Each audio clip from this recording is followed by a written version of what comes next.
What is the first thing that comes to your mind when I say Captain America returning to the MCU? Most of you probably, you get a little upset, which is completely understandable. Jimmy here, welcome to the Multiverse. What if I told you there's a way for Chris Evans as Steve Rogers as Captain America to return to the MCU and not mess up any of his finalization, any of the in-game ending stuff, his dance with Peggy, all of that would still be intact. Nothing would be messed up. Would you be interested at all? Or are you of the vein, let the legends lie?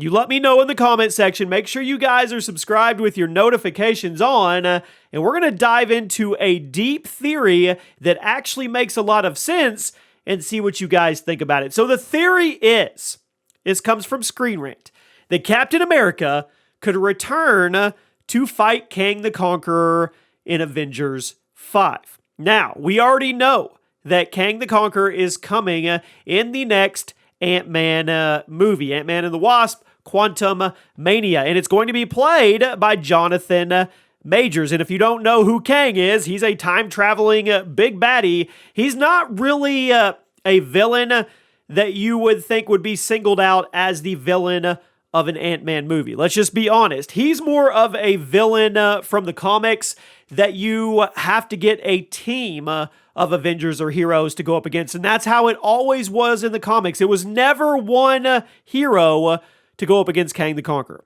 It was always a group or a team effort because he's that big of a bad guy. So it doesn't make sense that Kang would be the one and done villain of Ant-Man. Maybe obviously he's going to appear in it. He's going to be part of it, but I think it's going to segue over into something bigger, which could be Avengers 5. So how does that have anything to do with Captain America? The easy answer is that Marvel has no intentions of Steve coming back, and it's done, and that's how it's supposed to be. Don't mess with the legacy. Let it lie. But what if there's a loophole? What if there's a way for younger Steve Rogers to come back that does not affect anything that happened in Endgame? Well, there is a way for that, and they can make it to where if Captain America returned, Chris Evans that is, it wouldn't hurt Endgame's ending at all. So Kang the Conqueror is a time traveler. Well, we already have time travel that's been introduced in the MCU. I mean, Endgame made time travel such a huge focus when it comes to the future of the MCU. I mean, we've got the quantum realm, you've got the Pym particles. Now the Avengers actually have a way to travel through time. And we're going to be getting Loki, the series, very soon, and I promise you there is going to be a lot of time hopping. It's going to introduce the Time Variance Authority, the TVA, which in the comics was tasked with policing time streams. Now, this all sets up for a way for Captain America to come back. Now, why would he come back in Avengers 5? Why would he specifically need to come back to fight Kang the Conqueror? Like we said, Kang the Conqueror is too big of a villain to justify having him be a one and done in the Ant-Man movie. But if he carried over to be the next big baddie of Avengers 5, that would actually work. Now, he wouldn't be the end game, if you will, baddie, like a Galactus or anything like that, but you have to have those lower tier villains, those mid-tier villains, then those team-up villains, and then, of course, the mega decade, 5 years long culmination leads up to Thanos-type villain. So he wouldn't be that one, but he would definitely be in that upper tier. Now, in the comics, they used a power called the Destiny Force to summon various Avengers from different points to help fight Kang the Conqueror. Well, the MCU has their variation of that. They have the Quantum Realm. They would use that instead of the Destiny Force, but they could bring people from the past time streams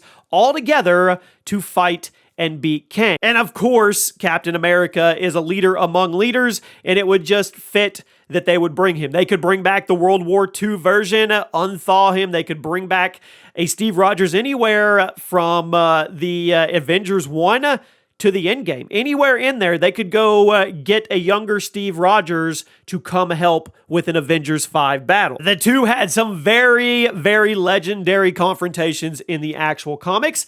It would be pretty cool to see on big screen. Now, Chris Evans has made it abundantly clear on his end that he has no intention of coming back. But I feel that that is because he doesn't want to ruin the legacy of how they ended it. Nobody wants that to be ruined. But if Marvel and Kevin Feige thought they could find a way not to upset people and bring back a younger version of Steve Rogers and then go put him right back in that time stream, if they felt like they could get away with it, of course, they would want to introduce the bombshell that is Chris Evans back into the MCU. Same with Robert Downey Jr. and even Black Widow. If they could figure out a way to make the fans okay with them jumping in and out of the time stream via the quantum realm, they're going to do it.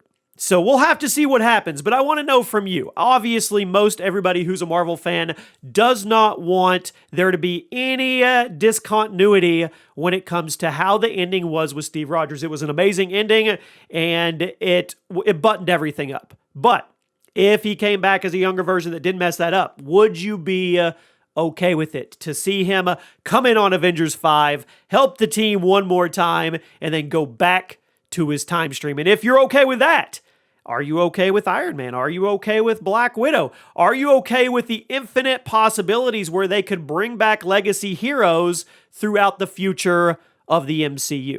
You guys let me know what you think. Thank you for all the support on the channel as always, and we'll see you soon.